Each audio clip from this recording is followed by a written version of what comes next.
ഒരു open ground, വളരെ ദേഷ്യത്തിലുള്ള ഒരു ഗൊറില്ല, അതിനു മുമ്പിൽ ആയുധങ്ങളില്ലാത്ത 100 മനുഷ്യർ. ഇവർ ഫൈറ്റിന് തയ്യാറാകുന്നു. ഈ ഫൈറ്റിൽ ആരാണ് വിജയിക്കുക? വരൂ അറിയാം. ആവറേജ് മനുഷ്യരെയാണ് ഈ ഫൈറ്റിൽ നമ്മൾ ഉൾപ്പെടുത്താൻ പോകുന്നത്.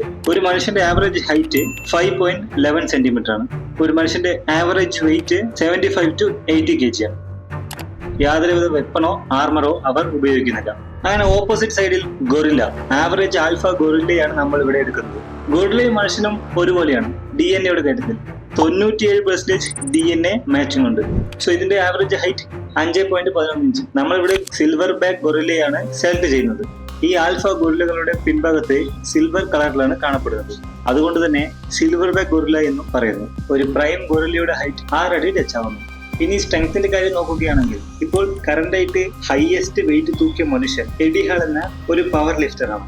ഏകദേശം 500 കിലോഗ്രാം വെയിറ്റ് ഡെഡ് ലിഫ്റ്റ് ചെയ്തിരിക്കുന്നു. പക്ഷെ അത് അയാളെ കൊണ്ട് അധിക നേരം ഹോൾഡ് ചെയ്യാൻ കഴിഞ്ഞില്ല.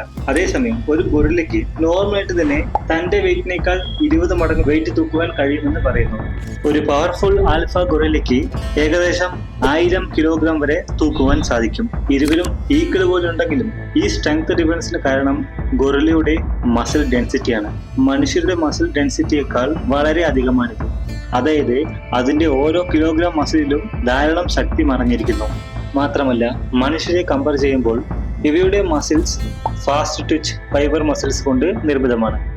ഇത് ഒരു ഇൻസ്റ്റന്റ് എനർജി ഓർ ഒരു ഇൻസ്റ്റന്റ് പവർ തരുന്നു. ഒരു ഒറ്റ സെക്കൻഡിൽ തന്നെ അതിന്റെ ഫുൾ ശക്തിയും പുറത്തു കൊണ്ടുവരാൻ ഇതുകൊണ്ട് സാധിക്കുന്നു. എന്നാൽ മനുഷ്യരെ കൊണ്ട് അത് സാധിക്കില്ല. കാരണം നമുക്ക് ലോങ് ട്വിച്ച് ഫൈബർ മസിലുകളാണ് ഉള്ളത്, or slow twitch fibre muscles എന്നും പറയുന്നു. പക്ഷേ ഈ ഫാസ്റ്റ് ട്വിച്ച് ഫൈബർ മസിൽസ് പെട്ടെന്ന് തന്നെ ടയേർഡ് ആകുന്നു. എന്നാൽ സ്ലോ ട്വിച്ച് ഫൈബർ മസിൽസ് ഉപയോഗിച്ച് തുടർന്ന് ട്രെയിൻ ചെയ്യാൻ കഴിയും. ഈ മസിൽസിന് സ്റ്റാമിന വളരെ അധികമാണ്. സോ കൂടുതൽ സമയത്തേക്ക് നമ്മൾക്ക് ഫൈറ്റ് ചെയ്യാൻ കഴിയും. ഒരു നോർമൽ ഗൊറില്ല പോലും ഒരു മനുഷ്യനേക്കാൾ സ്ട്രോങ് ആയിരിക്കുന്നതിന് മുഖ്യ കാരണം അതിന്റെ ലൈഫ് സ്റ്റൈലാണ്. തുടർന്ന് മരം കയറലും ചാടലും മറിയലും ഇതൊക്കെ അതിന്റെ മസിൽസിനെ ട്രെയിൻ ചെയ്തുകൊണ്ടേയിരിക്കുന്നു. എന്നാൽ ഒരു ആവറേജ് മനുഷ്യനെ എടുക്കുമ്പോൾ ട്രെയിനിങ് അത്ര ചെയ്യാറില്ല. കൂടാതെ ഒരു മനുഷ്യന് 20 to 25% ബോഡി ഫാറ്റ് ഉണ്ട്. എന്നാൽ ഒരു ഗൊറില്ലയ്ക്ക് വെറും 10 to 14% ബോഡി ഫാറ്റ് മാത്രമേ ഉള്ളൂ. ഒരു ആവറേജ് മനുഷ്യന്റെ തൊടയുടെ സൈസാണ് ആ ഗൊറില്ലയുടെ കൈകൾ. സോ അതുകൊണ്ട് തന്നെ അതിന്റെ ഗ്രിപ്പിംഗ് സ്ട്രെങ്ത്തും വളരെ കൂടുതലാണ്. ഒരു മനുഷ്യന്റെ ഗ്രിപ്പിംഗ് സ്ട്രെങ്ത് 100 കിലോഗ്രാം വരെ ഉണ്ടെങ്കിൽ മാക്സിമം 80 to 90 ആണ്. എന്നാൽ ഒരു ഗൊറില്ലയുടെ ഗ്രിപ്പിംഗ് സ്ട്രെങ്ത് 900 കിലോഗ്രാം ആണ്. അത് നിങ്ങൾ കയ്യിൽ പിടിച്ച് വലിച്ചാൽ കൈയോട് വരും. ഇനി പഞ്ചിങ് ഫോഴ്സ് നോക്കാം. ഒരു ആവറേജ് മനുഷ്യന്റെ പഞ്ചിങ് ഫോഴ്സ് മാക്സിമം 800 ന്യൂട്ടൺ ആണ്.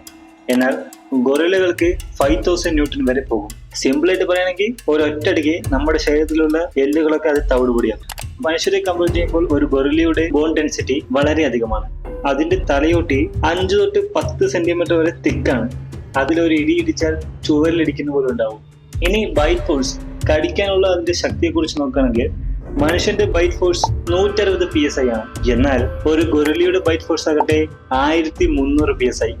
അതായത് ഒരു തേങ്ങയുടെ ഓട്, അതിന്റെ ഷെല്ല്, അത് പൊട്ടിക്കാൻ 300 PSI മതി. അപ്പോൾ ഒരു തേങ്ങയൊക്കെ ഒരു ഗൊറില്ലയുടെ ബൈറ്റ് ഫോഴ്സ് കൊണ്ട് തവിട് പൊടിയാക്കാൻ കഴിയും. ഒരു സിംഹത്തിന്റെ ബൈറ്റ് ഫോഴ്സിനേക്കാളും വളരെ കൂടുതലാണ്. അങ്ങനെ എല്ലാം നമ്മൾ നോക്കി. ഇനി ഫൈറ്റ് തുടങ്ങാം. ഫൈറ്റിന്റെ തുടക്കത്തിൽ സാഹചര്യങ്ങൾ ഗൊറില്ലയ്ക്ക് ആനുകൂലികമായിരിക്കും. ഗൊറില്ലയെ നോക്കി ഓടി വരുന്നവരിലെ 100 പേരിലെ ആദ്യത്തെ 20 പേരെ ഗൊറില്ല അസാൾട്ടായിട്ട് തന്നെ തീർത്ത് കളയും. മാത്രമല്ല ഗൊറില്ലകൾക്ക് ടെസ്റ്റോസ്റ്ററോൺ അധികമാണ്. സോ വളരെ പെട്ടെന്ന് ദേഷ്യപ്പെടുന്നവയാണ് ഇവ. ആ ദേഷ്യത്തെ ബലത്തിലൂടെയാണ് ഇവ പുറത്ത് കാണിക്കാറുള്ളത്. അപ്പൊ ആദ്യത്തെ 20 പേർക്ക് RIP. അതിനുശേഷം ഗൊറില്ല ടയർഡ് ആവാൻ തുടങ്ങും ഗൈസ്. എന്തു തന്നെ അത് പ്രൈമിലാണെങ്കിലും ആൽഫയാണെങ്കിലും അതിന്റെ muscles fast twitch fibre muscles കൊണ്ട് നിർമ്മിതമാണ്. സോ പെട്ടെന്ന് തന്നെ ക്ഷീണിച്ചു പോകും. അത് വിചാരിച്ചാൽ പോലും ഒരാളെ കൈതൂക്കി അടിക്കാൻ കഴിയാത്ത സാഹചര്യം ഉണ്ടാവാം. എന്നാൽ മനുഷ്യർക്ക് സ്ലോ ട്വിച്ച് മസിൽ ഫൈബേഴ്സ് ഉള്ളത് കൊണ്ട് നമ്മളെ കൊണ്ട് നിന്ന് കുറെ നേരം അടിക്കാൻ കഴിയും. എൻഡ്യൂറൻസ് ആൻഡ് സ്റ്റാമിന നമ്മൾക്കുണ്ട്. അങ്ങനെ മനുഷ്യർ ഗൊറില്ലയെ വളയാൻ തുടങ്ങും. 20-30 പേരെ അടിച്ചു പറപ്പിച്ച ശേഷം അത് ടയർഡ് ആവുമ്പോൾ മനുഷ്യന്റെ ആധിപത്യമായിരിക്കും ശേഷം.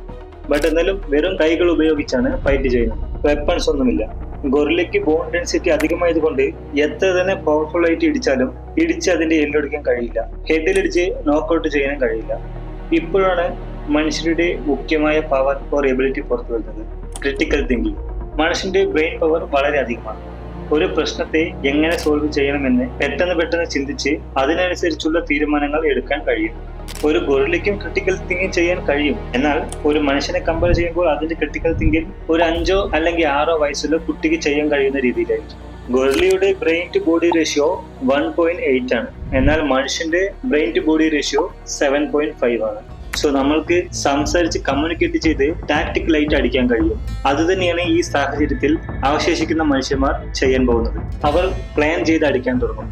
ആദ്യത്തെ 20 പേർ മരിച്ചതിന് ശേഷം അത് എങ്ങനെയാണ് അടിക്കുന്നത്, അവർക്ക് ഏത് ഭാഗത്താണ് അടി കിട്ടുന്നത്, ഏതാണ് സേഫ് സോൺ എന്നൊക്കെ ഇവർ അനലൈസ് ചെയ്യും. എന്നിട്ട് അത് അവോയ്ഡ് ചെയ്യാനുള്ള മാർഗങ്ങൾ തേടുന്നു. പ്രോബബ്ലി സെൽഫ് സാക്രിഫൈസും ചെയ്യാം. ഞാൻ ആദ്യം പോയി അതിനെ അടിച്ച് ഡിസ്ട്രാക്ട് ചെയ്യാം, അപ്പോൾ നീ പുറകിൽ വന്ന് അടിച്ച് അവനെ തീർത്തേക്ക് എന്നൊക്കെ പ്ലാനിങ് ചെയ്ത് അവർ അടിക്കാം. അതിന്റെ കണ്ണ് പോലുള്ള വീക്ക് പോയിന്റുകളെല്ലാം കണ്ടുപിടിച്ച് അറ്റാക്ക് ചെയ്യാൻ തുടങ്ങുന്നു. അങ്ങനെ അതിന്റെ കഥ കഴിക്കാനും കഴിയും. സോ 1 ഗൊറില്ല വേഴ്സസ് 100 ഹ്യൂമൻസ് ഫൈറ്റിൽ മനുഷ്യരാണ് വിജയിക്കുക.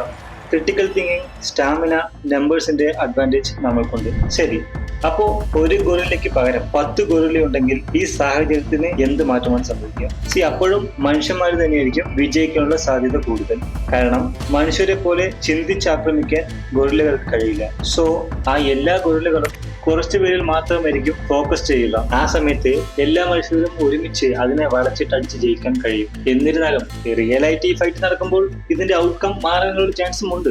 ഗൊറില്ലകൾ എൻഡേഞ്ചേർഡ് സ്പീഷീസ് ആയതുകൊണ്ട് ഈ ഫൈറ്റ് റിയലായിട്ട് നടക്കാൻ പോകുന്നില്ല. ഇത് തീർത്തും സാങ്കല്പികം മാത്രമാണ്. സോ ഈ ഫൈറ്റിൽ 100 പേരിൽ ഒരാളായി നിങ്ങൾക്ക് നിൽക്കാൻ കഴിയുമോ? മറക്കാതെ കമന്റ് ചെയ്യൂ. ആൻഡ് ഈ വീഡിയോ ഇഷ്ടപ്പെട്ടെങ്കിൽ മറക്കാതെ ലൈക്ക് ആൻഡ് സബ്സ്ക്രൈബ് ചെയ്യുക. അടുത്തൊരു വീഡിയോയിൽ കാണാം. Thank you.